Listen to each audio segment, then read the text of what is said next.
ज़्यादा हिचकी आ रही है और हिचकी जा नहीं रही है और आप हिचकी की वजह से बहुत ज़्यादा परेशान हैं। हिचकी को हिकअप्स भी कहते हैं। अगर आप बहुत ज़्यादा इससे परेशान हैं तो ऐसा क्या उपाय करें जिससे ये चली जाए?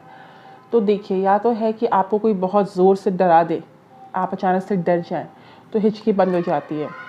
दूसरा उपाय ये है कि आप गाजर जो होता है, गाजर को भी कूच के या फिर कैसे भी उसको स्मेल करने से, तुरंत स्मेल करते हैं तो आपकी हिचकी कम हो जाती है, चली जाती है धीरे धीरे। आपको अगर हिचकी को आप उसमें, जब आपको बहुत तेज़ हिचकी आ रही है, आप सूंघते हैं उसको कैसे भी कूट के या फिर करके या ग्राइंड करके, तो उससे आपकी हिचकी बहुत कम हो जाती है।